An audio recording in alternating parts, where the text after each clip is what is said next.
Yo.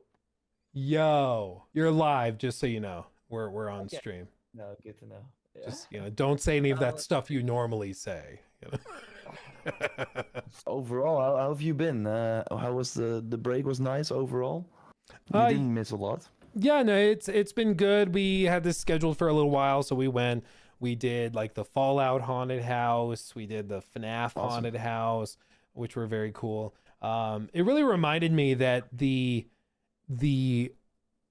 like some of these IP are so much bigger than just our bubbles. Like in the Fallout haunted house, we were in line with all these people, and so many of them were talking about how they found out about Fallout and stuff.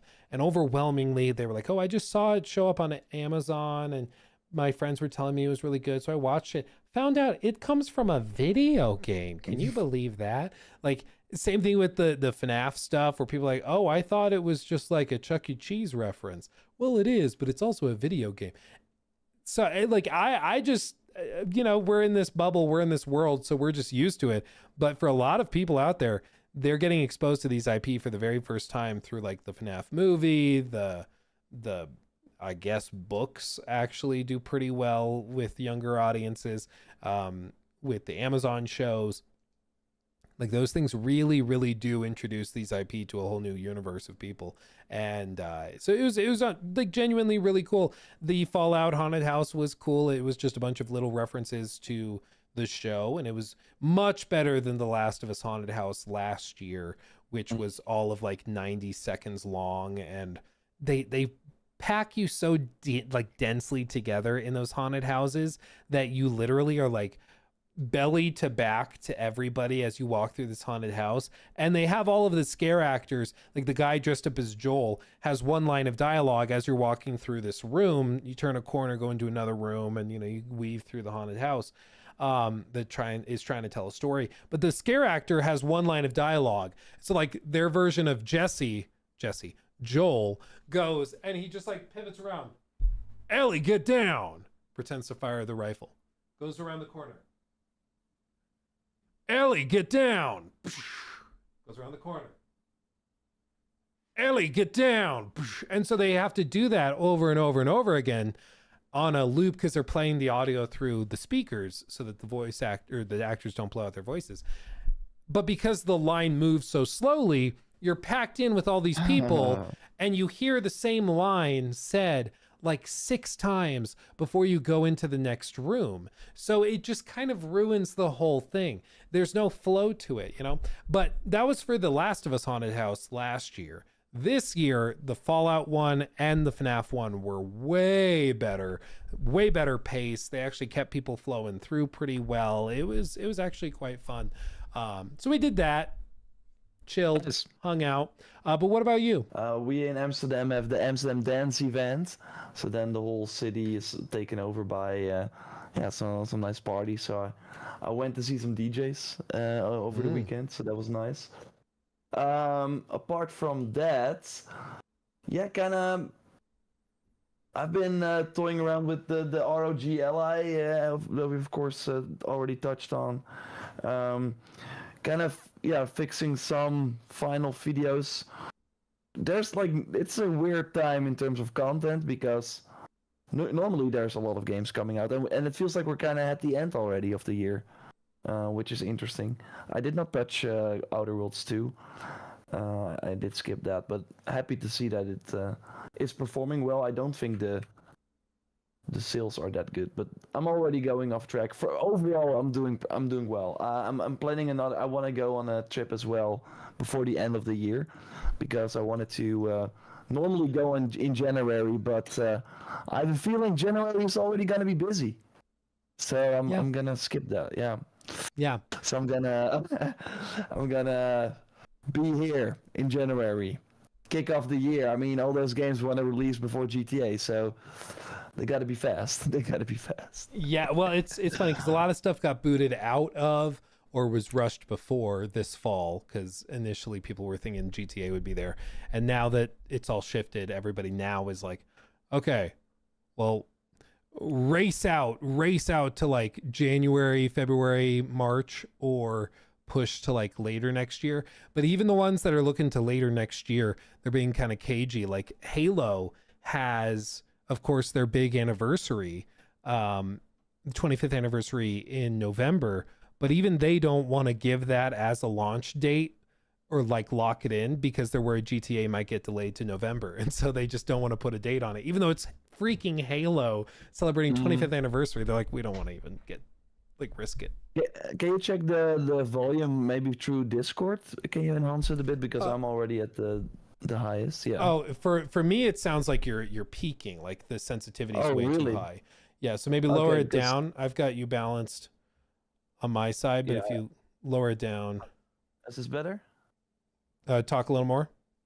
Hello, hello, hello. So yeah, that sounds better to me.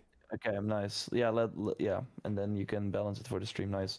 Thanks everyone for letting us know, Paradox. Yeah, it's an interesting time, but so yeah, I'm planning to go on. Last year I went on a solo trip as well. I want to do that before the end of the year too. So that's I've been like doing some research where I want to go to, and yeah, I'm going to plan that very soon. Yours sounds clear further from the mic. It's weird. He sounds You're clear. underwater. Oh, weird. They might also be trolling you just a little bit. I mean, you never know. But you sound good to me. So can we come along? Yeah. We won't ask for permission. We'll ask for forgiveness. We'll just show up, right? I mean, I'm going on a solo trip. That's the whole point. That I'm going solo. That's what you think. What was, by the way, funny? I was working out on Monday, and then a guy came up to me. He's like, I'm watching your video. It's like, what the fuck? Really? Oh, that's crazy. It was so weird. He was watching my news roundup. And oh, it was that's like awesome. showing it. Yeah, I was like, okay. Props. That's crazy. Thank you. Yeah. Thanks. Yeah, watch the ad. Click on the ad. Yeah. Very good. You can't say that, Jor. You can't say that. No, so but I think you're right in sentiment. Like we have kind of seen this year sort of wrap up. We got the big stuff out of the way already. I mean, through the end of this year, what do we got? We've got, of course, the Game Awards still coming, but in terms of big releases, like Call of Duty, I guess. Is on my list. Where Winds Meet. What are you not? Oh, Where Winds Meet. I actually am interested in that. I do think that looks pretty cool. Where Winds Meet. Do we have any other like really big? We got the Avatar. It's not big, but the Avatar third-person update and the DLC for the movie. It's still coming. The Mirage patch is still coming with the DLC for that. Yes. My lovely wife just brought me a coffee. That's goated. Nice. Yeah, Pog wife champ.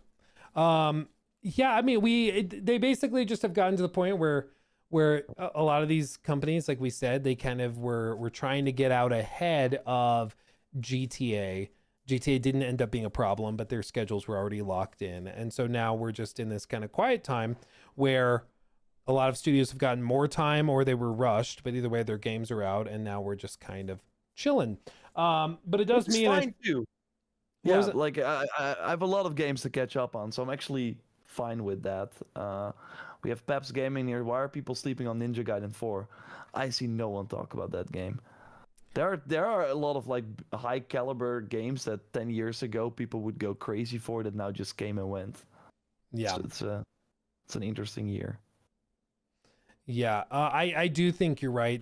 I've noticed, for whatever reason, maybe it's just the flood of games this year or something, but it feels like this year there's been a handful of games that just come out and just disappear instantly. Like even Keeper, which is coming from a pretty well-established studio, that one came out and was received pretty well, and it's just... or Hell Is Us, like that was also hyped a lot, and and I thought Hell Is Us was pretty good too. I really liked Hell Is Us, but that also kind of disappeared. There's been some big ones that have, of course, kind of dominated the headlines and commanded most of the attention. There's games like Arc Raiders, which launches officially tomorrow, which I'm sure is going to generate a lot of discussion, and people will talk about that. But like going through some of these that are listed for release in November, I mean, Tales of Old Dominus, Europa Universalis, Fable. Tales of Old Dominus sounds like a Samaya game. I'm not sure. You may not be wrong. And Anno, yeah, Call of Duty, Where Winds Meet, which I do think looks cool. Tarkov apparently is coming out. What? Um, let's see. I mean, Kirby Air Riders, Marvel Cosmic Invasion. I could see some people playing that. Not really our bubble, but I could see that. Metroid, of course, big. Yeah, Metroid, Octopath Traveler 0. But like in terms of our bubble and our circles, there's Hmm. not a whole lot that we would typically be covering and discussing. Um, Perfect time for a solo trip. If I say so myself. Perfect time, and I also think that it's perfect time if a game wants to come out and like really command some of the headlines and the sort of news discourse. Sorry, I pressed the wrong button again.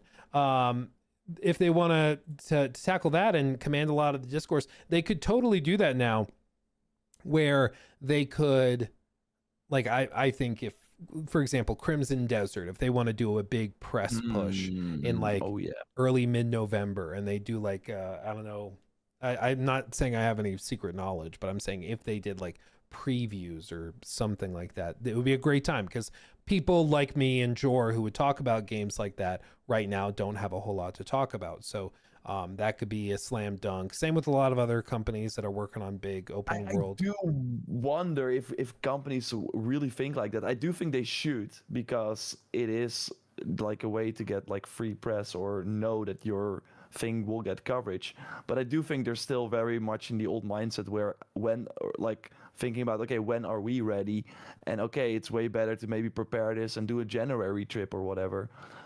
So we're closer to launch, and then we got the Christmas break in between and can prep the whole year, something like that. I don't know. We will see, but I do think what we've seen and what yeah, going back to the Hell is Us developer also said, it's just so hard to get coverage or in the people's minds when there are a lot of other games coming out, and you very often have no control if a Silk Song suddenly decides, hey, Yeah. we're coming out 2 weeks later, which on the same day.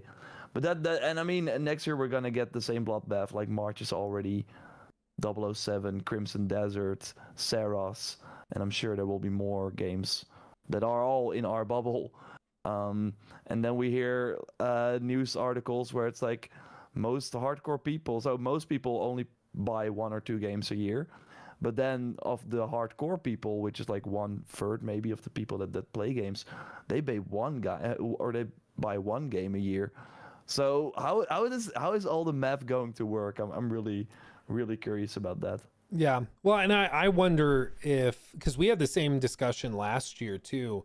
I'm wondering if there's going to be some adjustments to it. Like, last year, or I guess this year, technically, we had all those games that were initially set for, I think it was mid February, where it was like AC Shadows, it was KCD 2, it was Monster Hunter at the end of the month, Avowed, all of these games in sort of similar bubbles that were all launching in the same window.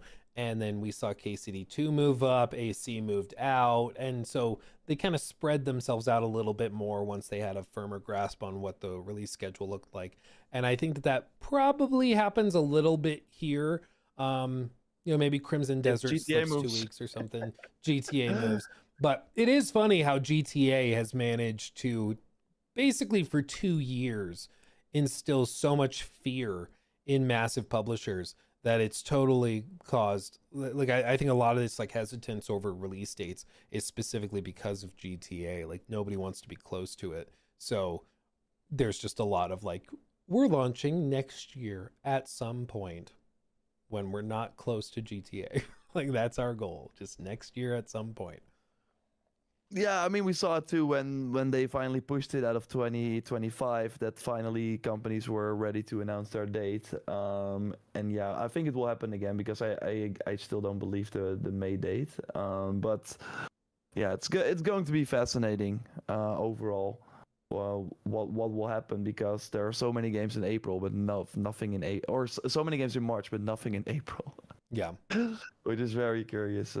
And also the Summer Game Fest is a week after GTA's launch. So it's like, it either helps them, so there are more people hyped about gaming and want to know what's next, or everyone's just playing GTA and they're like, I don't care about Jeff Keighley's thing. And everyone has to go there. Like, that's not smart to go, like, not work on GTA content if you really want to cover that game. Because I don't think they're gonna send out review codes. Obviously, they're gonna put some people in a hotel for 5 days, maybe a week before launch to do a review. But I think that's it, with like a bodyguard sleeping next to you and stuff like that. They'll have you go through a metal detector. They'll have you do all sorts of stuff. Dude, when I went to I think it was Bungie for Marathon, as part of their security, like we had to lock all of our stuff into lockers on the ground floor.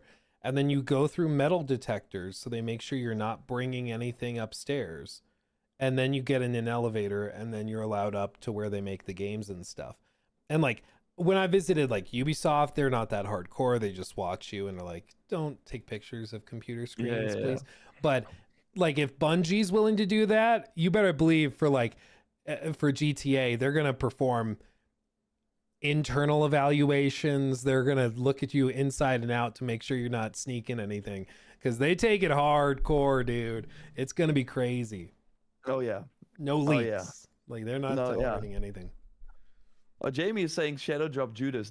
This would be the perfect time for Judas for sure, like November. Oh, dude, still be in the Game of the Year conversation. That would be funny, dude. So we got some questions as well. Maybe we can like quickly insert some of them. Gaio is asking if Ghost of Yotei flopped, but I don't believe that. I'm not sure what you think, but of course the numbers are that it's basically selling as well as Ghost of Tsushima.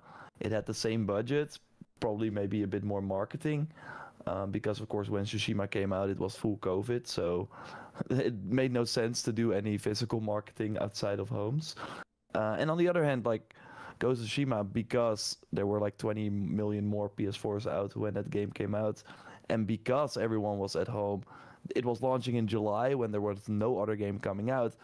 It of course performed very, very well. So I think Yotei being on the same level, it's actually pretty good. And I think, at the end of the year, because I think another trend this year has been that, and maybe you know about this term too, but it seems that people are using or like doing a volcano analogy where basically before launch you hear some marketing here and there, then 1 week before launch they really push the game, and then for like a 2-week window, and then there's like no marketing or anything at all. So it's like really pushing the game during that 2-week window, and it feels like every game, and even Borderlands 4, it sold pretty well, but it's once again to the people that seem to already like Borderlands and be really, really in that, be already a big fan of that. But I feel that a lot of games have not reached kind of the mainstream, kind of what Battlefield is now doing, where it is reaching people that normally don't really buy a lot of games. I feel like a lot of other games, like a Ghost of Yotei as well, is sure it's getting the people that were already interested from the announcement trailer, but it will be interesting to see how long the tail is for these games, because it seems that everyone comes in at like day one, and then it kind of fizzles out.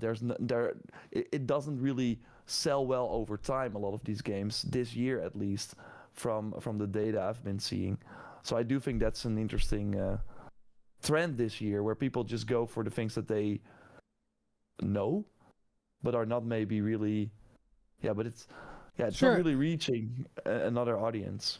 I mean, I think, just to answer the question directly, did Ghost of Yotei flop? No.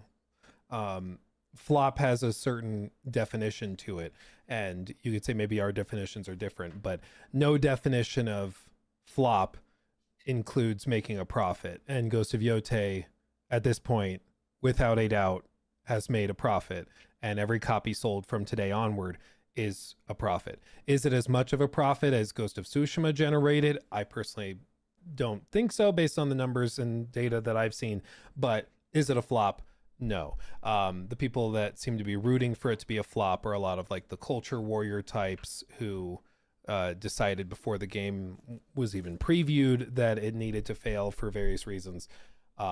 You don't have to like the game, you don't have to buy the game. But did it flop? Not by any definition of flop that I'm aware of. As for how it's going to perform more generally, I think it's just a less, at least as far as I can tell, it's just a less exciting game, I think, and product than Tsushima was. And so it's not going to generate as much engagement. Like, I think it's really impressive. It's really well executed. I just don't think it's as exciting or compelling for many different reasons. But I think it's more of the Tsushima formula, and it's a better polished and executed version of Tsushima. But it's still technically just a refinement of Tsushima, which just makes it a refinement. So it's not really a revolution. It's not that exciting compared to something totally fresh. And, It's a Sony sequel curse. Like, this whole generation has been like that. I think only God of War Ragnarok was actually where I was like, whoa, did it? I would argue this might be, for me, yeah, even better than the 2018 game, because it really added more than I anticipated going into it. While Spider-Man 2, yeah, Forbidden West, yeah, and now Ghost of Yotei, they were all iterating on what was already there. Yeah. I agree. So interesting thing from a super chat from Let's Chat M with Jay was actually one of the topics I wanted to get into with you, Mr. Jor.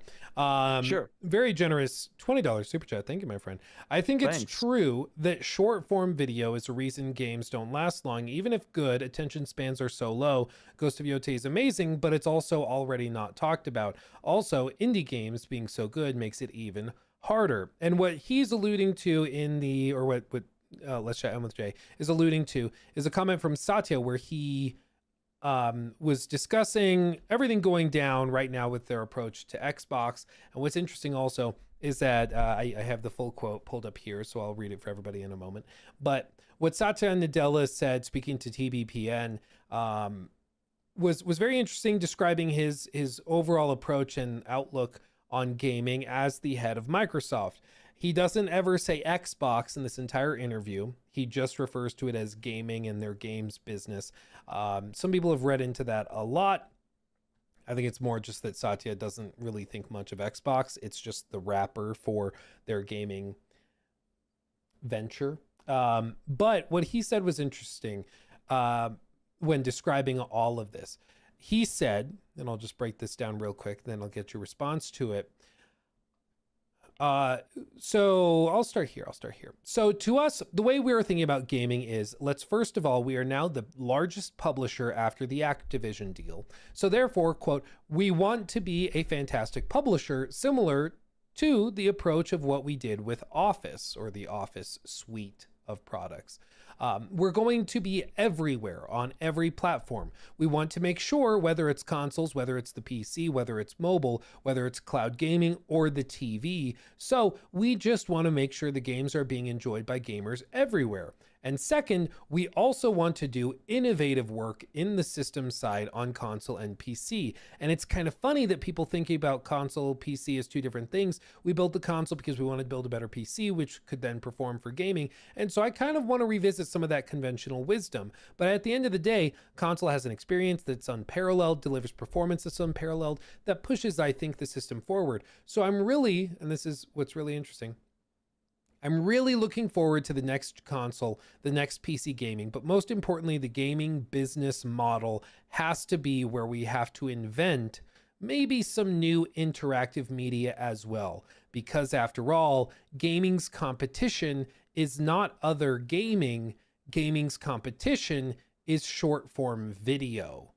And so if we as an industry don't continue to innovate both how we produce, what we produce, how we think about distribution, the economic model, best way to innovate is to have good margins, because that's the way you can fund. Long story short, he views the current primary competitor in gaming not to be other people within the gaming space like PlayStation, but that they are competing with short form video, stealing people's time and attention away from what they would be doing in gaming. And so he wants to find new ways to, quote, invent new innovative ways, new interactive media to compete with short form video. And the only way he thinks they can do that is if they have good margins by charging more and doing all that so that they can fund some of those ventures. What do you think about Satya's outlook on gaming and how he sees all of this? I think it's very interesting. I do want to quickly note that I do think the Let's Chat with Jay super chat is. I'm not sure if it's like directly linked to this. My read on the super chat is more that he thinks that because short form is so popular, and that is of course, yeah, a video where you get a dopamine hit for after watching like 30 seconds video, and then you go on to the next. That is maybe because why games are not lasting as long anymore in terms of the conversation. That's at least how I read it. So yeah, I do think that that's an interesting take as well.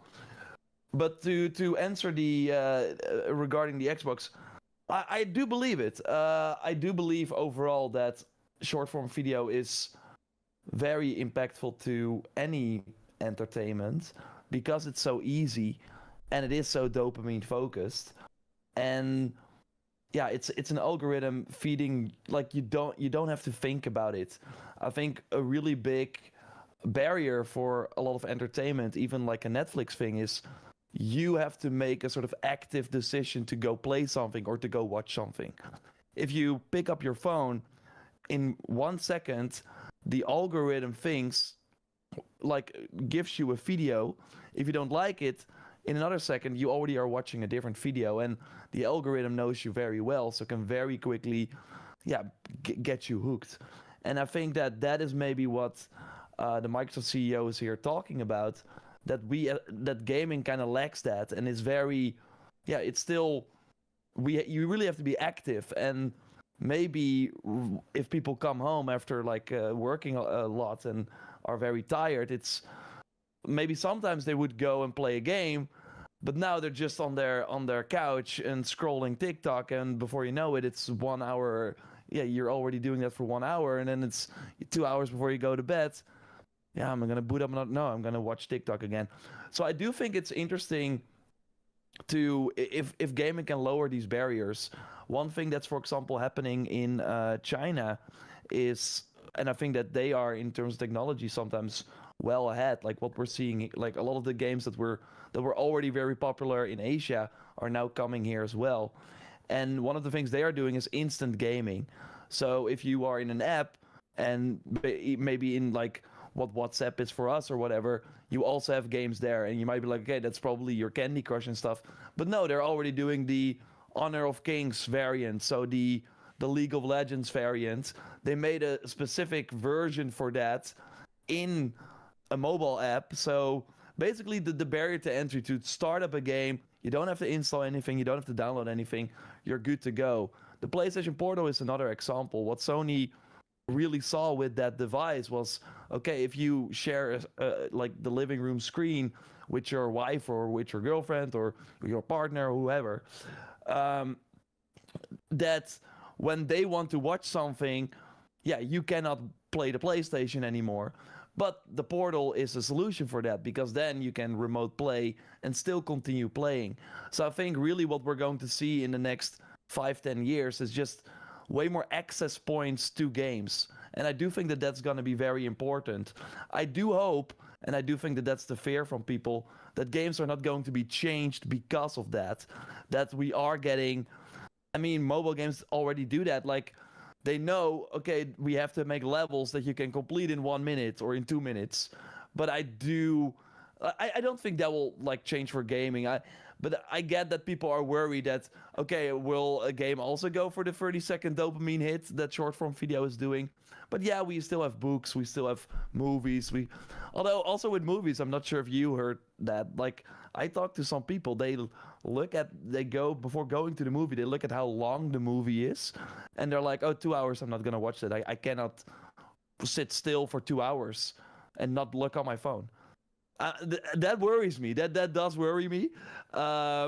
So yeah, I do think there are many interesting parts to this. I do think gaming is still what we're seeing with the games we were talking about, launching in a busy week with other releases, with like your audience, having basically the same audience for your game and another game, it will hurt your success. So I still think the timing of gamers and people that do actually want to play a lot of games, that is still very important. So I would not say that short form video is probably the biggest competitor with gaming, but I do think I do think looking at, if you maybe look at people that played a lot of games 5 years ago and what their media consumption is now, maybe their amount of media they consume per day is still the same, but now 50% is short form video, something that was not a thing in their life 5 years ago. And yeah, that I do think that has taken away from the time they would have spent on games. So I do get, if you look at it that way, where he is coming from overall. So those are kind of my thoughts if I think about what he's saying. Well, what I thought was interesting about it as well is that this is not the first time somebody's said this type of thing. Actually, Sean Layden back in December of 2024 said the exact same thing, saying that the games industry was losing the next generation to TikTok. Did a whole interview with Newsweek about it. And the sentiment is basically the same. And it's, the comments from Satya went viral initially because it sounds very, very out of touch, because it sounds like it's suggesting that people are not buying maybe like Game Pass Ultimate, or they're not buying the $80 whatever video game because they're scrolling TikTok instead. But what they're fundamentally just saying is that amongst especially the younger generation, if you look at the hours in their day compared to 5 years ago, the average person that's in the younger generation is spending an hour, 2 hours maybe, doom scrolling every single day, just watching short form stuff, whether it's Instagram, TikTok, YouTube Shorts, whatever. And that directly interferes with time that they would have historically been spending on games and other things and product offerings. So Microsoft's solution so far seems to be to get on every platform. So if you're on your phone and you're making the choice between scrolling on Instagram or boot up xCloud and play a game, they want to be able to just be an option for you. And then he also describes wanting to create innovative experiences that can maybe compete with short form, so people choose to play games in some form or another elsewhere. And I think it's easy to conflate one thing or another. Like when he says gaming, for Satya and all of these executives, they aren't just describing console games or big RPGs and stuff. What they're describing also is like King and all of their mobile games. And so he's also thinking about games like Candy Crush. How does Candy Crush compete with short form content and stuff like that? So it's not, as hilariously stupid as it sounds at first glance, but it's part of the discourse, and part of what's going on behind the scenes is these executives are trying to find ways to compete with what they think is the real existential threat to gaming, which is that customers are going to fall off. Now, what I find really, really funny and somewhat ironic about all of this is that the sentiment that Satya is pushing is effectively suggesting that there is a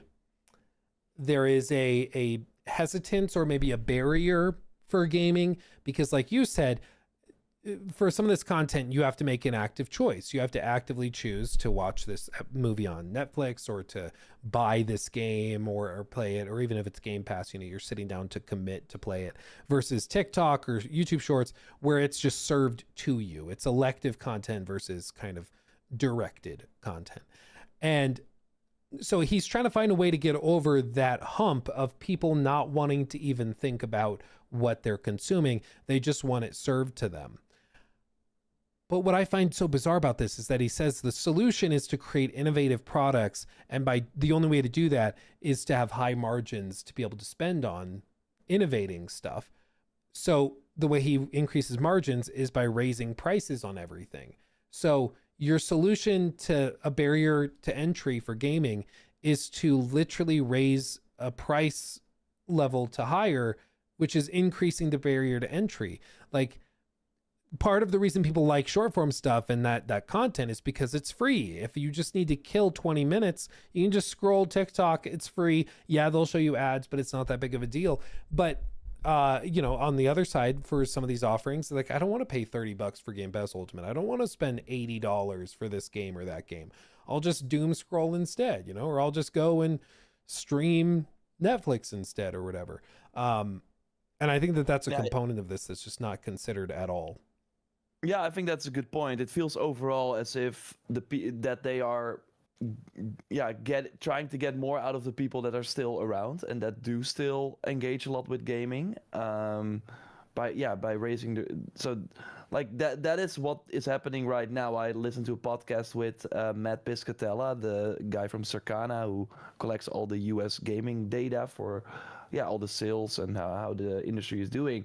And basically, he expected the industry to be down versus the previous year, but because everyone is raising prices, like, there's not more demand for gaming, but the gaming industry is making more money. So it really feels like they're going to the people that are still around and trying to wring them dry a bit more, which is what Microsoft is doing with Game Pass as well. That they made the calculation, okay, we're going to $30. We are going to lose X amount of people, but we know the hardcore people will upgrade, and that will be in the end worth it for us. I think it's overall it's overall very interesting where this is overall going. But I think it's just we're at a point where there's a lot of big red flags in the industry, and to be fair, this has happened many other times. So, like, for example, back in 2013, 2014, all of the industry analysts, all the guys that are currently ringing alarm bells about short form content stealing attention away, they were also saying that, like, mobile games are the future. In 10 years, nobody will be playing games on consoles. It'll all be mobile devices. Everything's going to be cloud streamed to your phones. And now we can obviously see that wasn't the case. Mobile grew and is still an element of the gaming business, but the console side stayed and PC gamers stayed. And I think it'll probably end up being something similar. But I think what Satya is doing now is they've just realized, if you've not given up on console gaming, at least on Xbox, and if you've not given up on Game Pass at this point, you probably aren't going to. And so they can continue to raise prices, and you're just going to take it. Like, you'll complain about it, you'll be frustrated about it, but you're still going to buy those games. You're still going to play them because this is your hobby and they've got you hooked, using all sorts of excuses, it's inflation, it's this or that, but it's ultimately, at the end of the day, I think, just an opportunity to capitalize on price hikes. And it echoes another element which has been brought up for the last couple of years, which is that the games industry's growth has slowed significantly to a crawl. And it used to be that the games industry would grow like a solid 5% every year, 6% every year. It's getting bigger, more people are coming in, fresh people are coming in, and that's not really continued to happen. In fact, the exact quote, which is why it's funny because you said almost exactly the same thing, Sean Layden said in this Newsweek interview, he said, quote, "Even when you hear that gaming revenue went up 23% during the pandemic, it wasn't from new people necessarily. It was more money from the same people. And this existential threat I talked about when I'm meeting with developers and publishers, that you're just getting more money off the same people. It's a business model I understand, and you understand, and that's fine, but we're not growing the next generation. We're losing the next generation to TikTok." And I think that is a sentiment which is echoed across many of these executives, of course, but it is a bigger problem when you are looking at the data, because it's not just about you and me and the people watching and listening to a gaming podcast in their free time. It's also about the more casual audience, of whom there are many, many more. And those people are choosing much more frequently to go with these live service games where they're either free to play or they buy them once a year and then they're updated throughout the year with free content after that. Like, that's where those people are gravitating towards. And it's not to say they won't eventually swing back or they won't mature out of that and go and play different types of games or become hardcore MMO players or something. But as of right now, all the trends are pointing in this direction that they need to have some new offering to compete with these other platforms, which is freaking them out. So Yeah, for sure. I mean, at one point you cannot continue to grow like we used to. I mean, that happened with every entertainment industry. That I think that's what they call, the industry is maturing, and that kind of means that, this is the pie. It's not gonna get bigger, so everyone will be fighting for the same pieces. except And there interestingly, will be. the one pie that is growing consistently is PC gaming. Like that seems to be, while console is stagnating or shrinking in some Yeah, but instances, PC gaming is exactly. growing. Because console is because at this point in the life cycle, for PS5 or PS4 and Xbox One, Xbox would still be doing pretty well. So the PlayStation is close to the PS4, but Xbox is significantly below the Xbox One at this point.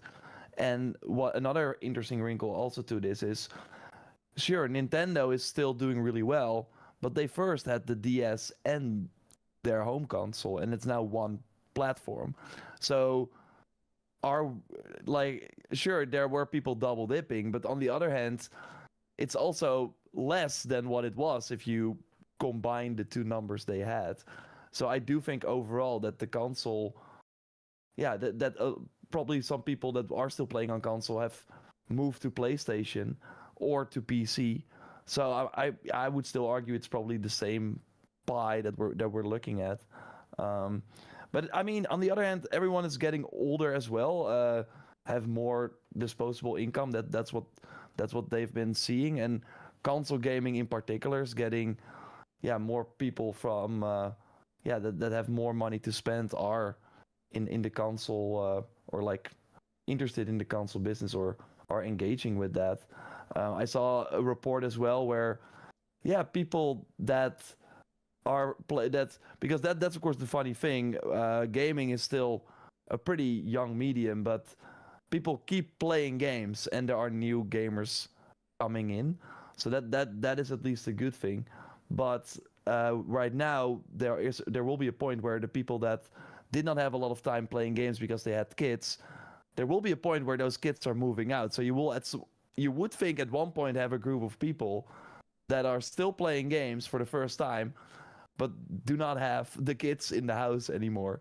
So it will be interesting to see if that will have an interesting impact on gaming. Like an older generation with more expendable income that Exactly, yeah. My fear, it seems like Star Citizen has those guys on lockdown. I'm gonna be real. Seems like a lot of them went over there.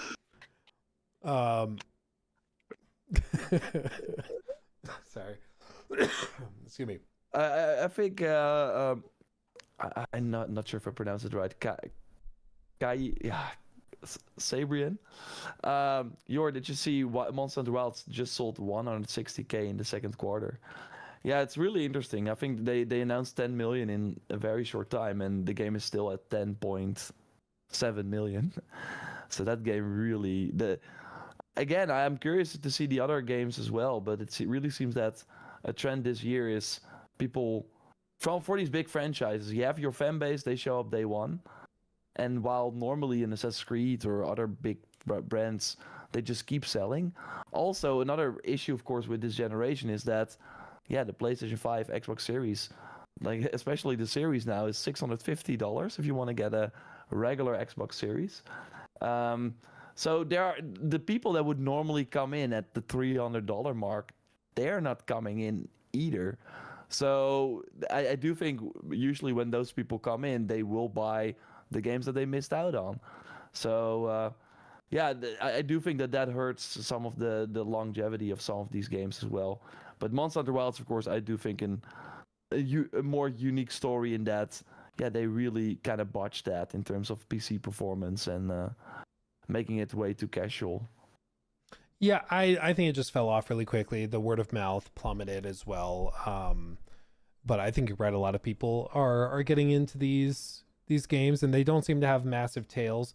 There's some games that just, keep going up and up and up, but a lot of the big games this year seem to have the initial spike, and then people just kind of move on to the next focus. And it might just be that this year is a particularly good year. There's lots of games to buy, and so people like have plenty to choose from, and so they don't have a lot of money sitting around to go back and buy up some of those games that they were more iffy on, because you might have been passively interested in Monster Hunter Wilds and not picked it up at launch, but now you see a 10% sale and you're like, that's not that compelling. I'll go do something else.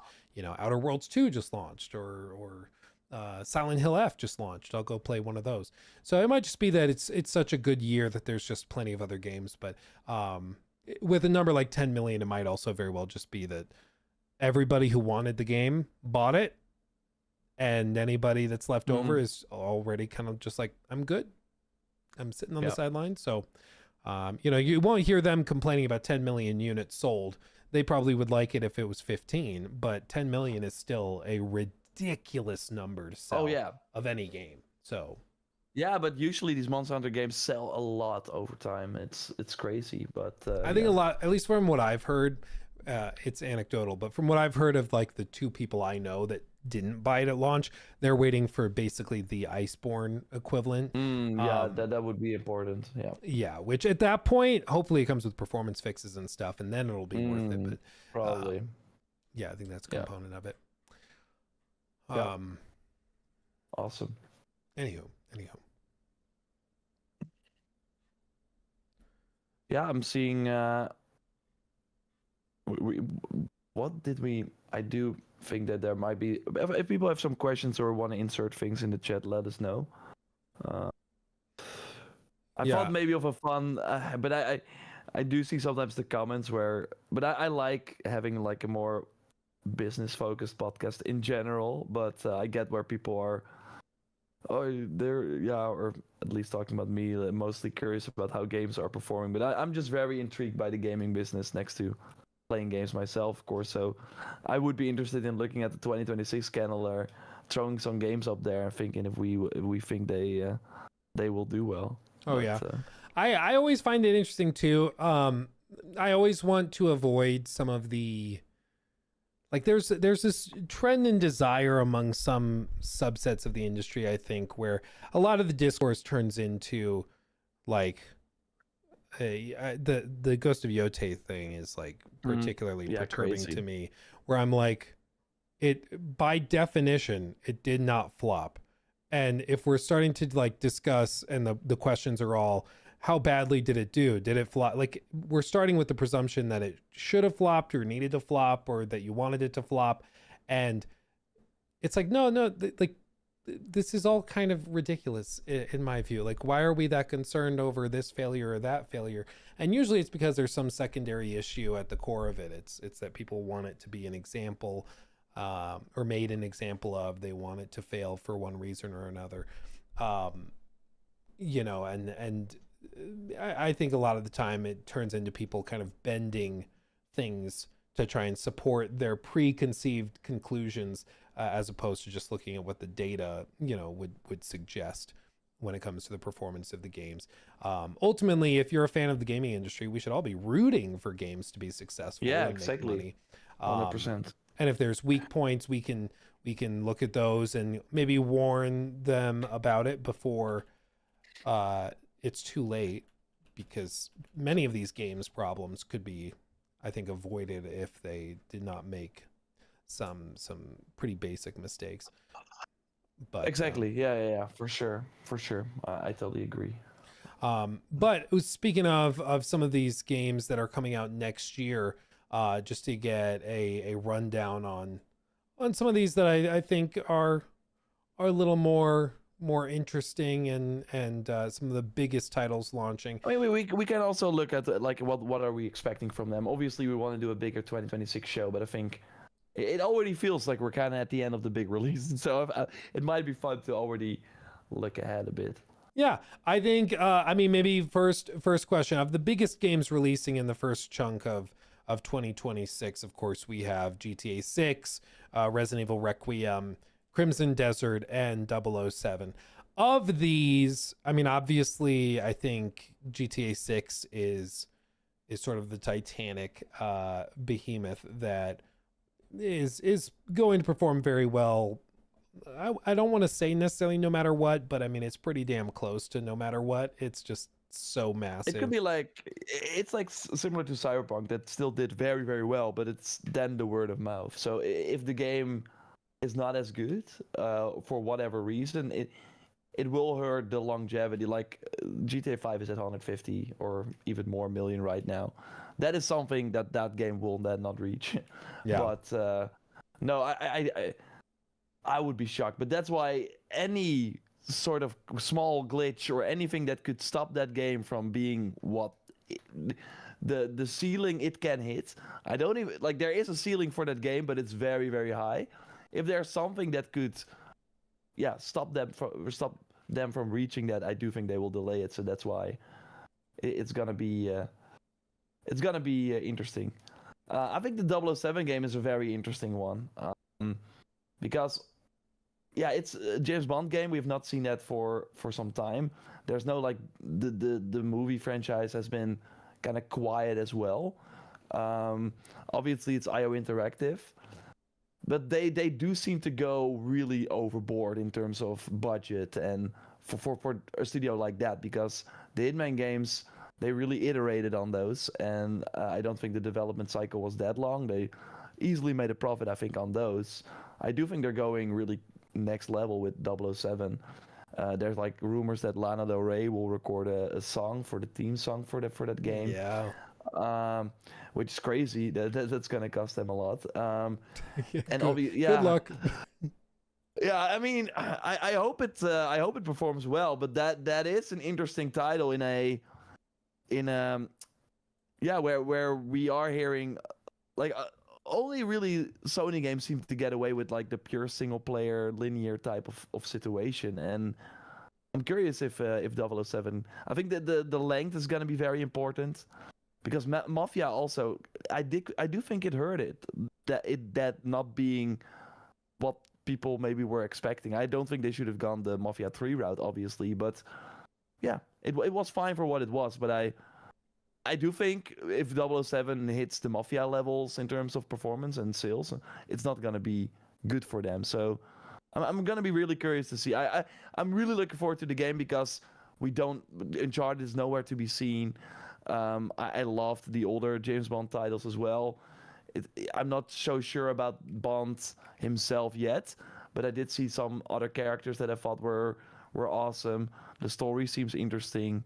And having, like, next to the linear set piece moments, having the, like, kind of Hitman target assassination where you can do different, or you can basically approach the situation in different ways.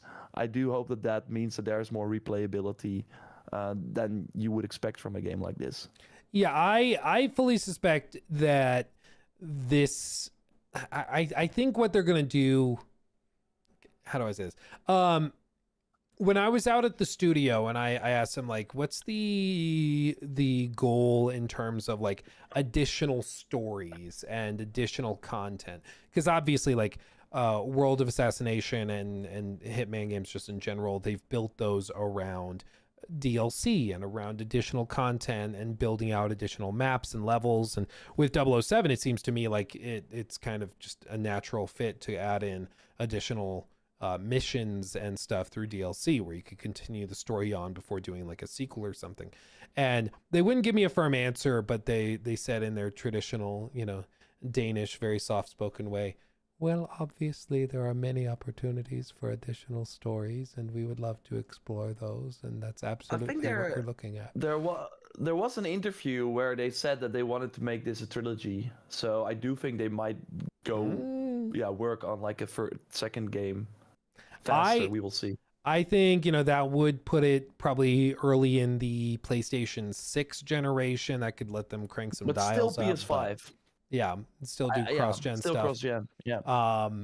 So I think, like, I personally expect them to do DLC to probably not as aggressively as Hitman, but I do expect them to do that type of thing.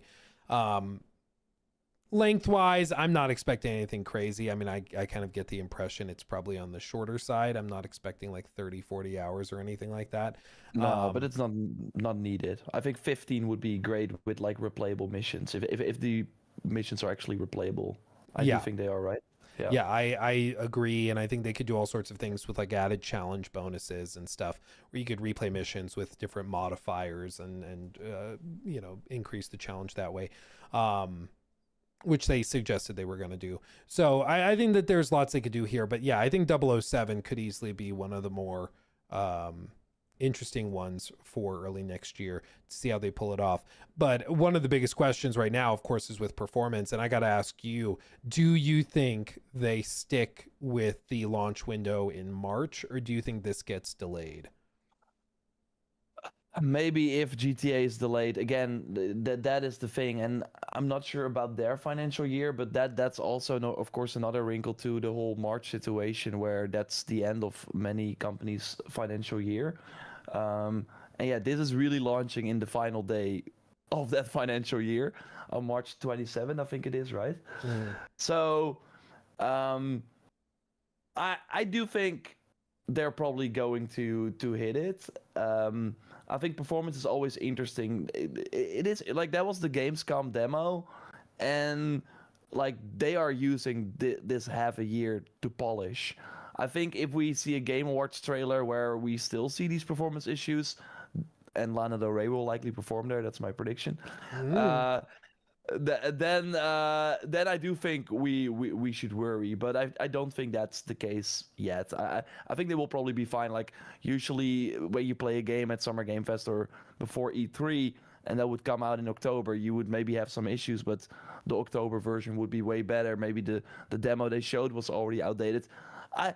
I'm not really worried yet. I think if we are closer to launch and we see the same issues, then I think we should have the alarm bells going off. And the one point of I guess a word of comfort I would offer to people is that this is like the one point of major concern people have had with what they've seen is just performance. People are like, looks awesome, maybe fix some of those frame drops, because there's the one point in the plane where you move the things around. Yeah, the cargo starts shifting and the game just goes, oh, like you can practically feel it. It's cool. It's badass. And like genuinely really, really cool to see. It gives Uncharted vibes in the strongest way and in the best way. But it's definitely something where you hope that they can polish that up. But they know it. I mean, that it's the one clear mandate they have right now. So I'm hopeful that they can pull it off and make those improvements. And I mean, knowing what they are capable of, I think that they absolutely could have something really special on their hands here. It's just a matter of that execution and all this. I also think that 007 just in general will have a lot of mass market appeal, especially if they pair it with some of the Amazon stuff that they're doing with the show. Now that Amazon owns the rights to all of it, I think that they could do all sorts of really cool stuff with this game and market the crap out of it. Like the of course having the original song produced to market the game will help. There's also, I'm suspecting they might even do an official Omega partnership, and as a guy that really likes watches, I like the idea of like a special edition Omega with just a laser? for this, with a laser built in, or a bomb or something. They could do all sorts of stuff. That would be pretty cool. It comes with a bomb built in. One-time use. Like, whose idea was this? Yeah, no returns. And I mean, if people don't know IOI, like the games they make, not necessarily publish, but the games they make have a lot of replay value. They tend to be a really good value and just all sorts of crazy dynamics and stuff. It's just, they know what they're doing. So I think they're the perfect developers for this. One of the other ones that we have to discuss going on from that, and this one is one that it's a huge question mark to me. Okay? Yeah, I know which one you're gonna say. I'm wondering Can you ride a raptor? No. but that also I'm Not. curious about. Oh, okay. Oh, okay. Okay. It's more of an amorphous, bland 2026. Just question mark one. Fable. Do you Mm, think Fable actually launches mm, next year at all, or do you think it still is just like somewhere mysterious? mm, I uh, look, what we already saw this year with Xbox, and for example, today it's the launch of Outer Worlds 2. Last week they had Ninja Gaiden 4. In a few weeks they have Call of Duty. They have so many games, and we already know Forza Horizon 6. We already know Halo. We already probably know Gears for next year. And Bethesda's probably gonna do something. Activision will have their titles. I really think they don't need it. I think they can hold off, but then it has to be like early 2027. I want them to take their time. I do think there are enough games. Like I saw people talk about Clockwork Revolution. I would be shocked Yeah. if that's not next year. Actually, looking at the trailer we got. Um, so, but my perfect world would be that the Xbox showcase in June, ends with like a Fable deep dive, and then it's like October or something. But that would be perfect. But I think they're gonna give it to Gears or something. Like they have so many games. If they're looking across their portfolio and they and because then you also have Playground Games basically launching two big titles at around the same time with Forza Horizon as well. So I think they're gonna delay it again. I don't see it happen. I suspect you may be right too, because I think one of the biggest problems, and it's funny because it's such an opposite problem to what they had not that long ago actually. Xbox has really struggled to make game releases like an actual moment, like a beat. Because there's certain games where they come out and it's a moment, like it's a moment in the industry. The launch of The Last of Us Part 2, for better or worse, was a moment, and we all remember that moment. Same with like big games that are kind of transformational, like a Breath of the Wild, or I mean, hell, even some games like Fallout 4. I remember Elden that Ring. moment. Elden Ring. I mean, yeah. I mean, there are games on that level, but I would still argue because Sony has two games this year, Death Stranding 2 and Yotei, they were more moments because we're all waiting for the next PlayStation Studio logo type game, and with Xbox, it's like. Yeah, we just had Doom: The Dark Ages and Oblivion remake or remaster, and South of Midnight. But look at this next shiny thing, and Yeah. they're like, dude, I'm still playing it. What the heck? Yeah, and I think that's part of it, where it's just there is so much that they have that they just have to, the moment they launch something, they kind of dump it and move on to the next thing. And like, when you boot up the Xbox app on the PC and like it boots up and it has the artwork for whatever the current game is, and like you'll boot it up 1 week and it's themed around Doom, and then like a few days go by and then it's all themed around like Call of Duty because they had some trailer launch. Then the next few days it's themed around South of Midnight because that just came out. And then it's just constantly changing. But I think it's because it's just representative in general of how they have so much stuff that it's even maybe at times too much. And I don't think they've gotten the pacing down for it. No, I don't think they will. I do think they will do a big like sweep at one point, sadly, and maybe look at the performance for the games this year, and then be like, yeah, Double Fine, okay, you're gonna make another game that everyone forgets about in one day, and you see some like gaming press talk about it, and then it has like 70 concurrent players on Steam, and that's it. Maybe it made a profit because it probably was not a really expensive game, but yeah, I like the whole we have to fill out Game Pass so we have releases. That strategy does not seem to go well anymore. I think they just need like a steady release schedule. If it's like once a month they have something big, that I think works better. What seemed to have happened back in like, I think it was March, April, and May, where they just started dumping so much stuff out of nowhere, and then they didn't have much for the next handful of months. My theory, and this is what Lash was asking about, We got the report that Call of Duty lost $300 million by going to Game Pass, and that was all bundled in the previous fiscal year. And I believe the reporting period that they were analyzing ended in May, at the end of May.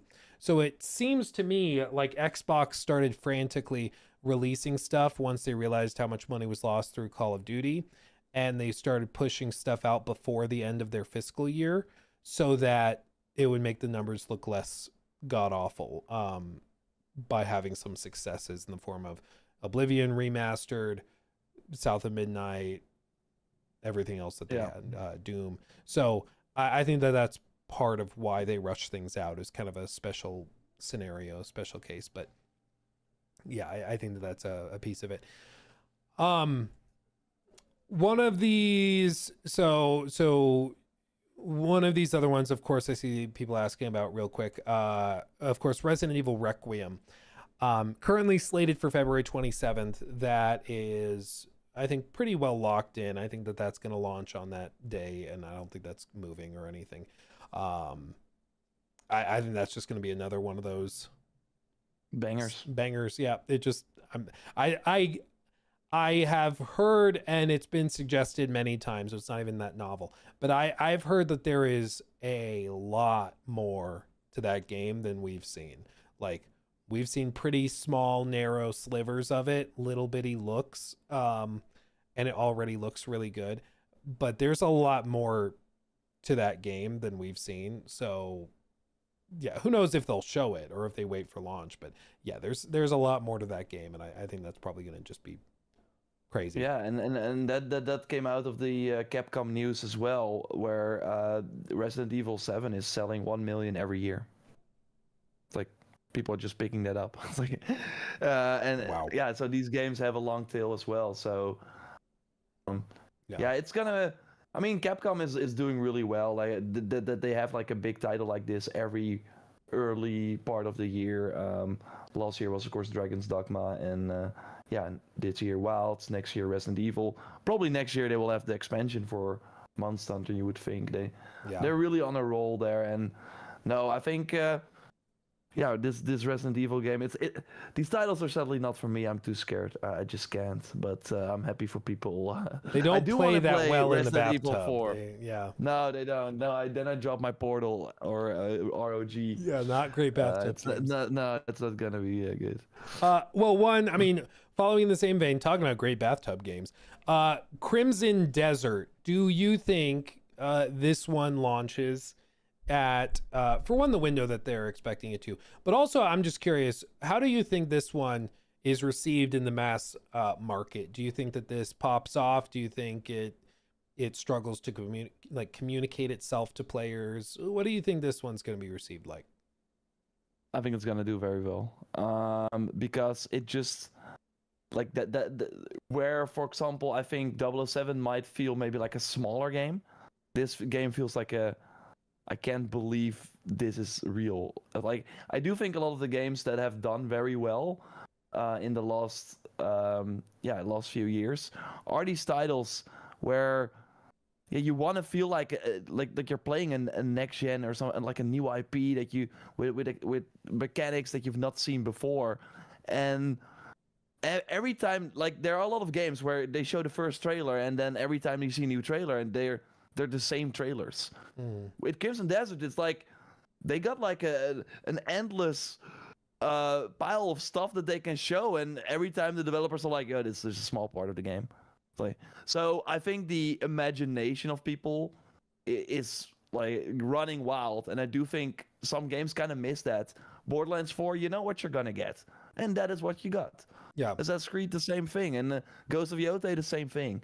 So with this game, it's like, there's way more. Flying a dragon is not crazy enough. Well, we have a mech too, and we have this and this, and they probably have not shown all the mounts we can use. I think it's really gonna be important that the review scores are good, because that is, I think, the only thing where, yeah, it's a not a known franchise, and I do still think if it gets like a 6 from IGN or something, because it tries too many things and it's too ambitious, and that there will still too much be water. Yeah. Yeah, or then it will be the Dragon's Dogma situation. I remember the hype for Dragon's Dogma 2 was very high as well, but they kind of fumbled that too by yeah, the PC performance was not great. They had the weird microtransaction thing. Like, if they don't make these kinds of mistakes, I do think Crimson Desert could be very, very, very, very big, and at least a very, yeah, weird, special experience where we've been talking about games that will probably be forgotten about or like not really talked about for 2 weeks because, yeah, you have seen everything in 2 weeks. I think this game, if it's really as ambitious and big as it seems, you will. I do think you will see clips of it like a month after launch where people found a crazy way to take out the dragon and to do this and like. I'm really expecting a lot from this. But it's really up to the developers to release a polished product, and because even if it's not for everyone, I do think the people that will like it will enjoy it, and I do think people want to give it a shot because it just looks very cool and it looks new. It's exciting. I do think this could be a big moment, but the March 19th date, like. I'm expecting the Black Flag remake to launch somewhere around there too. Like I am worried that date being one day before Saros, like you will lose some PlayStation hardcore fans that would maybe otherwise have played it. 007 the week after. Like I do think the release date is not fully ideal for a game that a lot of people I think want to give a chance. Yeah. Well, and I think you're right, but I think you tapped into something really crucial, which is just players are longing for something like really exciting and something that feels like you used the term next generation. And I think it's that paired with like the sense of excitement and amazement. Like I remember playing Expedition 33 earlier this year, and the moment where I just casually stumbled upon like the vertical only up mini game puzzle thing where it's just like, yeah, try to climb and platform your way to the top of this. And it was just like that they just casually dropped that in here. Like they didn't have to, but it's here. Like that's insane. That's crazy. That's so cool. Is that gonna make like quantifiable difference on the quality of the overall game? No, but it's the fact that they had that extra stuff there that I think people found so exciting and impressive. And I think with Crimson Desert, they have a chance to achieve something similar where it's just like, oh dude, I went over here and I found this thing and I saw this, and there's just so much more. There's a hidden boss fight in there. If that type of thing is actually in the game, it could be really, really exciting. Now, the one point of frustration I've heard people mention about it so far is people expressing like frustration with the fact that the game's advertising so far has been centered around a handful, like 4 or 5 main boss fights, and we've seen some of the like larger sieges and stuff like that. But what you'll actually be spending most of your time doing, we haven't really seen a lot of examples of that, like just general exploration, what story missions will look like outside of like big story beat moments, fighting giant golden dragons and stuff. What does it look like for the 95% of gameplay time where you're not doing this type of thing? And I think that's a valid question to bring up. But they also have many months left. And what I do have to give them a ton of credit for is that lots of games like this that look too good to be true, they just kind of sit on that and then keep it mysterious, and then you play it and then you realize it's too good to be true. With this game, they know people feel that way and they continue to just show more and more and more and more of it. Yeah, these Asian developers are great with that, like Phantom Blade Zero, another example. It just shows up everywhere, and that game is actually real as well. Yeah, and so they're like, oh, you don't believe us? Check it out. And in many cases they're like, play it, go and try it at one of these big conventions or big media events or whatever. And I think that's the best way to do it. And so even though we may be frustrated, we haven't seen like story details yet, there's still and even if the story is not good, I would not really care in a game like this. It's kind of like the Breath of the Wild situation where it's like, does not seem to be the focus of a game like this. Yeah, you're not playing Crimson Desert for tear jerking motion capture. One I got to ask you about, and you already alluded to it. I mean, I got to ask you. I don't have gameplay footage of this one to pull up, unfortunately. Okay, I know which one. Uh, Assassin's Creed Hexe. Assassin's Creed Hexa, yeah. The Black Flag remake. I gotta ask, the Horizon multiplayer game. Oh wow. Do you think? Because now it looks like Marathon is probably probably early next year for like an official launch. Maybe they shove it out in November. I'd be surprised at that. But No. like it's probably early next year. February. Yeah, I think that probably is safe, like early February. So then Sony is then sitting on 2 Horizon multiplayer games because they also have the big like NC Soft MMO thing. Yeah, the mobile game. That's a mobile game, I Or a think. mobile game, okay. So they're still sitting on that. They have Saros. They have some other Wolverine. stuff. Wolverine for next fall. Like, is there a window where the Horizon game sits, or do they push it to next year? Yeah. Or 27, I guess. There is. I do think there's a window, like summer window, which would be safe, I think, for them. I really think it's a matter of time. Any state of play, and I've been saying it for 2 years already, but it's crazy. I mean, that game director on LinkedIn, he crossed the 8 years now on this project. Come on. Jesus, dude. 8 years. This better be good. Can you imagine working on anything for 8 years and it's still not announced? Like 7 years, 9 months. He's on. Horizon Zero Dawn was in development for 7 years. Going from Killzone to Horizon. So that was, of course, a huge undertaking. I don't know, man. But I think the marathon is gonna be very interesting. But then also hearing all the fair game stuff where the directors are leaving, and I'm shocked that that's still going. But they don't really have a lot of other things, and they still want to try, and I get why, because that is really Sony's weakness right now. Like, they have Helldivers, but they want an even bigger live service title, because I mean, they are looking at Ghost of Yotei. That is their biggest title, and then yeah, you could argue the 2 million that they're selling now, that's, yeah, they made some profit, but it's gonna end. Having one of those per year, that is what the cadence they can do with the quality that they're going after. It's not a lot. It's not, if you look at the, like, Helldivers 2 already is close, I think, to selling like 18 million or something. It's selling a lot, and mostly on PC. So they still see a market there, and then they get the Battlefield numbers, and that game sold 8 million or something, or 6 million in a few days. And they're ranking in the season 1 money now. So Sony wants to keep trying, but like, I have no faith in what they're doing, and I hope the Horizon game is different.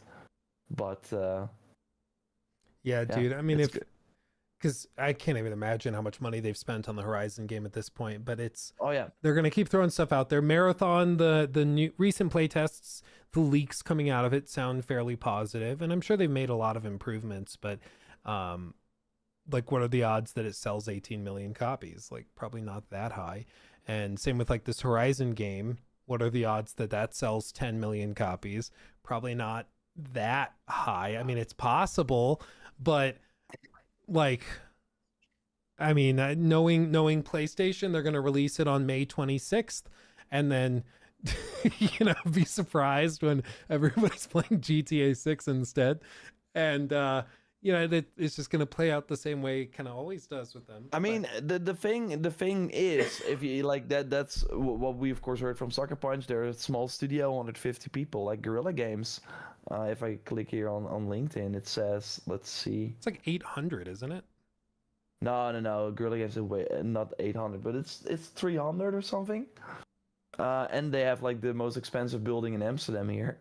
Like, they need to launch something, because the last thing that actually made money for them is, I think, Forbidden West, or maybe the DLC in 2022. And if they're doing 2 big projects, yeah, They want to get it out before the PS7. So time or PS6. I would Time hope, is running out. hope so before the PS7. So time is running out. On the other hand, though, like Sony could launch nothing next year and rank in the 30% from GTA 6 and still make bank. So they're in an interesting position. I mean, honest question they though. They should not rest on their laurels. Do you think that this Horizon game would have been given this much time if Herman were not the one in charge? Like, if you think Sean Layden were in charge, do you think the Horizon game would have been given? Because it seems to me like they've been given as much time as they need, because 8 years seems wild to me, especially for a team that otherwise is able to put out pretty well performing commercial stuff. Yeah, but it's of course 8 years. Probably he came in the online game director with like a small concept team. I mean, I think they really started working on it after Forbidden West in 2021, or was it 20? I always forget. Like Elden Ring was in 2022. So Forbidden West came out in 2022. Then they still, like a sizable team, did the DLC in 2023. So I do think that the sizable team had formed in 2022, 2023. So if you look at it that way, I'm not sure what that online game director was doing all that time, but I mean, the leaks we saw, the lady with the pirate leg, and that was from 2021, I think. But yeah, I would say it has been like in full production for a few years now. So that still gives them, I guess, some time. Like I like Herman might be, obviously, like he still is in the Amsterdam studio. We know that from interviews. So he travels a lot, but his office is still there. I do think it obviously helps. But on the other hand, he has to perform in the live service market, and I do think it might be the biggest bet they have next to Marathon. Yeah. It's not going to be Fair Games. It's not going to be... Well, and I mean, to be fair to them, so. It is an accomplished studio, and it, in terms of like likelihood of success, I mean, we meme on it and joke about it because it's fun to poke fun at, but I do think that there is a world, especially with Monster Hunter Wilds kind of plateauing. I do think there's a world in which this could launch and find some success. I think that unfortunately, there's a couple of core components where people will judge this very quickly in sort of a knee-jerk reaction way. Just personally, I think if the art style is really seen as like cringy or you know, they call it the bean mouth, where it's like the modern Pixar design of characters. If it's like that, I think immediately it's memed into oblivion and people will mock it and tear it apart. And it sucks that you can work on something for almost a decade and it can be torn apart because the art design is seen as cringy. But there's that. I think like even something as simple as the dialogue within the initial trailer, if it's seen as like cringy or this like, you know, Marvel-esque writing, that can also like cause it to immediately be cast aside. Because in a lot of these games, especially live service games, it's not just about the game itself, it's also about the sort of social positioning of the game, because you're not just trying to convince one person to play it, you're trying to convince a friend group to play it. You're trying to create something that's fun and communal. And if something's seen as cringy or uncool, it's much harder to get people to go and try it, especially if it's a premium product, which this almost certainly will be. So they really have to nail that first trailer. They really gotta nail that. Yeah, or do like a different approach where, okay, we're launching the trailer, you can immediately play it so you can see for yourself. I do think they have to change that approach. I mean, didn't they do that for Marathon? I do think they did that for Marathon as well, right? Where you could very quickly play the I think alpha. Was it that initial one where they had everybody sign NDAs and you weren't going to be allowed to talk about your playtest? And then they walked that back when people were like iffy on some of the gameplay that was shown. And so then they released people from the NDA from that initial playtest. And then that all happened this year, man. It feels so long ago. Yeah, dude, for real. I'm sure for them it feels... Yeah. Oh yeah, and then the Oh, whole art situation. Oh man. No, they've had a that's gonna long be year. Yeah. an interesting story next year, Bungie, because Destiny, man, ooh, it's the lowest it has ever been in terms of Yeah, popularity. they really need Marathon to pop off. But yeah, so the Horizon Online game, that's gonna be fascinating to see. I guess maybe the last one we can circle to Yeah, yeah. before we call it. Ubisoft. Ubisoft's got a lot of stuff lined up for next year. They just did a bunch of big sweeping corporate moves, of course, with Vantage Studios, pushing Mac out, and now they're priming themselves to release allegedly next year the Black Flag remake and AC Hexe maybe next year as well, and possibly even AC Invictus next year as Mm. well. So, And Ghost Recon. I think Ghost Recon is probably gonna launch next year too. and Ghost Recon, possibly the remake of Splinter Prince of Cell that Persia. lost the game there, or yeah, Splinter Cell's further off. Seems that seems to be going through some trouble. Prince of Persia should still launch in the first 3 months of the year. Yeah, it should be done allegedly. What the heck? Yeah, crazy. There's that. They also potentially will have like a trailer or something for Far Cry. Like they should have a ton of stuff ready to go. So how do you see the next 12 months for Ubisoft playing out? Do you think that they start to, like, in a year, do you think we're talking about Ubisoft kickstarting a resurgence? Like, wow, they actually are pulling this off. Do you think that they're still just as much of the punching bag of the industry as they've been for the last year or so? Like, where do you think we'll be November of next year? Yeah, it's very very interesting. I think Hexe will be super important for them because that is the game that people that are not liking the current direction of Assassin's Creed are kind of holding on to, because that should be the fresh wind. It should be more linear, more story driven, more cutscenes. Yeah, the motion capture has been a big discussion in the community, with the RPGs kind of being way bigger, so you only have the motion capture scenes at the start and at the end. I really hope that game delivers. That's gonna be very important for them, because it also feels like Assassin's Creed is just not as big as it once was. When we hear the Alinea analytics, and I mean they are doing estimates, but they have shown that their estimates are pretty close to reality. Them saying that Ghost of Yotei sold more in 3 weeks than Shadows already on PlayStation. That's not good. That's really bad actually. So yeah, they have some work to do. I personally think that Black Flag is gonna do very well, and that might. I think playing Black Flag will be like, wow, Ubisoft and cool stories and cutscenes. I miss these days. It's like, what? I'm actually engaged. I'm actually like looking forward to this next scene. I think it's gonna be very interesting what they do with the gameplay. But I have faith that they will improve it, because it needs improvement. I'm really in the camp where we need the newer gameplay. The old gameplay, go back to that. It's not good. It's really not good. So I do think that will be very important for them, and that might also, because Ubisoft is very responsive. I would not be surprised if then, well, Black Flag does better than we expect. Course correct. So we're now remaking it, like something like that, right?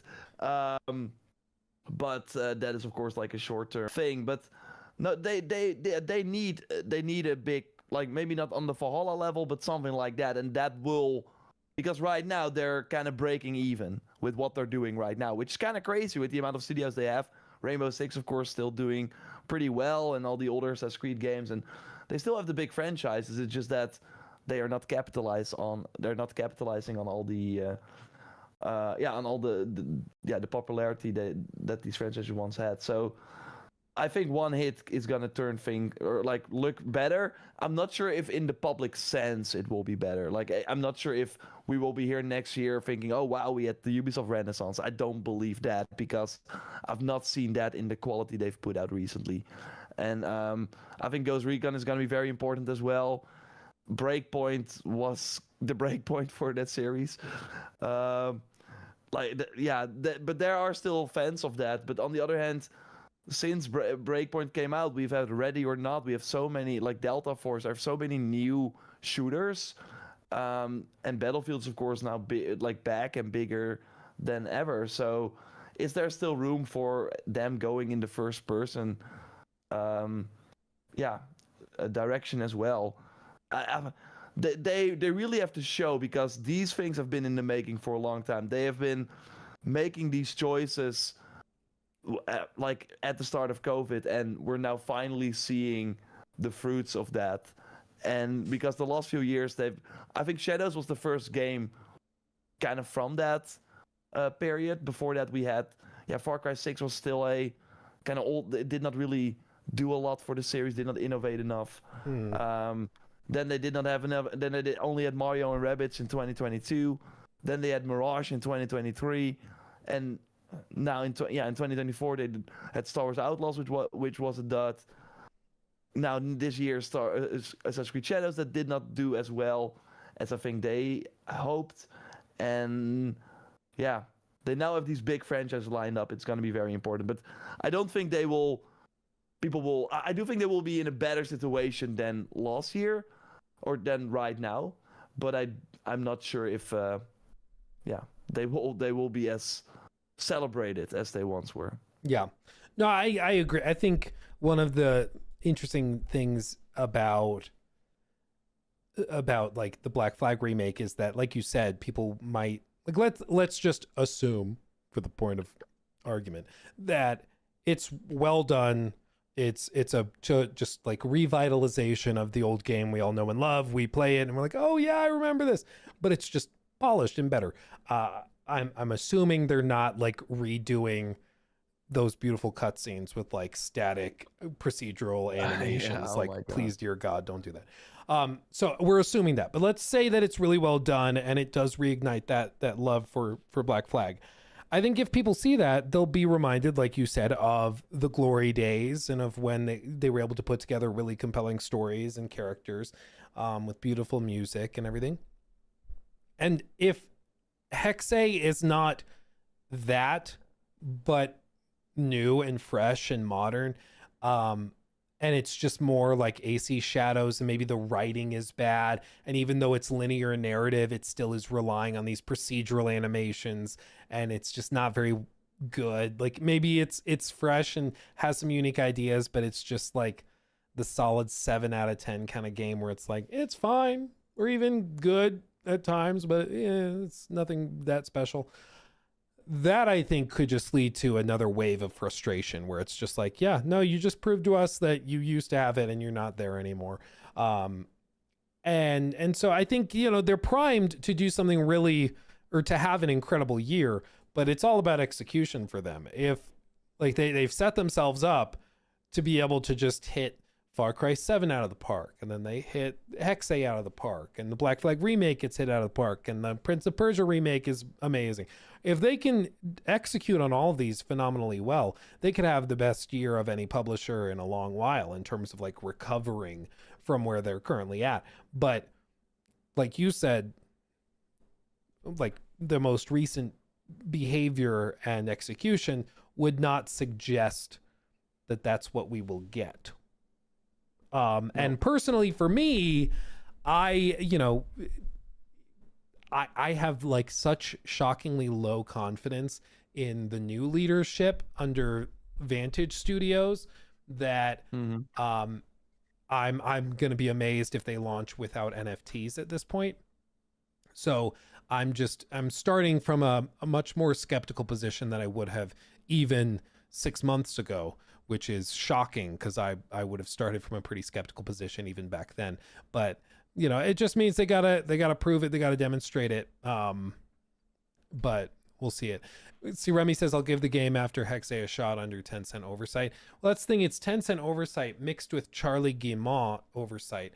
And Charlie Guillemot's last project was something called Unagi, which was, and I'm not joking, a Web3 AI NFT blockchain crypto bro like life simulator mixed with a dating simulator mixed with AI video short film generation.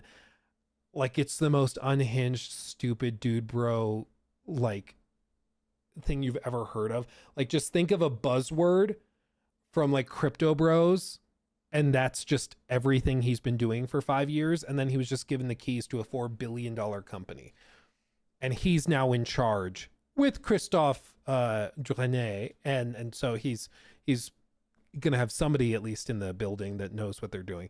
But like, that's the guy in charge now. So forgive me for feeling negative. Yeah, it's gonna be very interesting to see. But I mean, we will at least have a lot to talk about, I'm sure. Like, Ubisoft will, if the games are not giving the entertainment or the interest, it's the things they do. It's the stories. That's why it's, I think, always a fascinating company to cover and talk about. Yeah. No, it's they're the prime example of a company that never ceases to snatch defeat from the jaws of victory. Like, they have so much going for them and they just cannot execute on it. And it's so frustrating because they have some amazing talent, but it's just the definition of a company that usually gets in its own way, usually because of mismanagement on the upper end of leadership.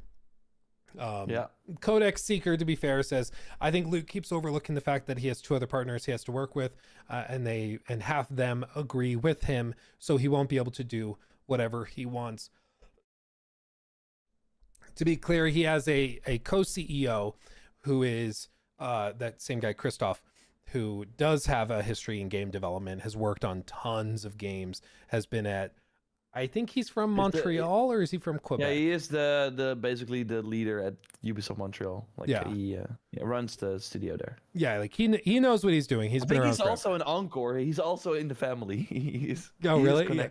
He's all part of it. But like, that's the thing, is that if you're gonna pretend like the son of the CEO does not have a built-in power disparity compared to the guy who is not the CEO's son, I would argue that's naive. And it's the reason why I don't like these like family members being put in positions of leadership, because are you really going to tell me that Charlie was the best person for that job? Are you really going to tell me with a straight face that he was like qualified and capable? Like, come on, dude, come on. So yeah, he does have somebody next to him who is sharing the job, but he can also go and ask daddy to bend his arm if he really wants something to be done, because he's the son. And that's why like the built-in family disparity and power dynamic is so toxic. You know, it's just a problem. Feels like Roman from Succession, right? He's like there. And he just is put in that position. Hopefully it doesn't screw things up like Roman, but we will see. We'll see. Either way, I mean, I like I said in the video talking about it, in 5 years, if AC has been like, it's gone through a total renaissance and they're pumping out AC2 level classics consistently, I will go. I don't think we'll ever go back to that. And I will apologize to Charlie and I'll be like, I was wrong. You're not a Nepo baby. I mean, you are, but like, you're not bad at your job because of that. And I'll apologize. But if he starts doing really, really stupid stuff like making AC Web 3 tokenized NFT, whatever, I will make fun of them a lot, because that's stupid. So buckle up. It's gonna be a good year, no matter what. Yes, it's gonna be a fun year. Any closing thoughts, Mr. Jor? No, I think that's a nice thing to end it on. I liked having a short preview of next year already. I saw some people talk about Dispatch, the new Telltale or game by ex-Telltale people. I have it on the ROG, so I'm looking forward to playing that. I want to jump into Borderlands 4 because I missed that because of Yotei. So I'm looking forward to catching up on some games in these coming months before the 2026 craziness starts. And of course, doing that solo trip alone with no one from the chat. Sure. Don't follow me. Don't stalk me. No, we'll leave you alone. Thanks. We'll leave you alone. It's gonna be a good year. I'm expecting next week we should have some more stuff to talk about in the show. I appreciate you guys chilling with us and hanging out with us while we do this. Hopefully with workable audio this time around. And yeah, it's gonna be a good year. It's gonna be fascinating. There's a lot of fascinating stuff to discuss, not just industry wide, but also with individual studios and publishers. And we're gonna be here to talk about it every step of the way. You better believe it. So Yeah. but we'll leave it there. Thank you for watching, everybody. Thanks for hanging out with us. We'll see you in the next one. Hugs and kisses. Bye-bye. Bye.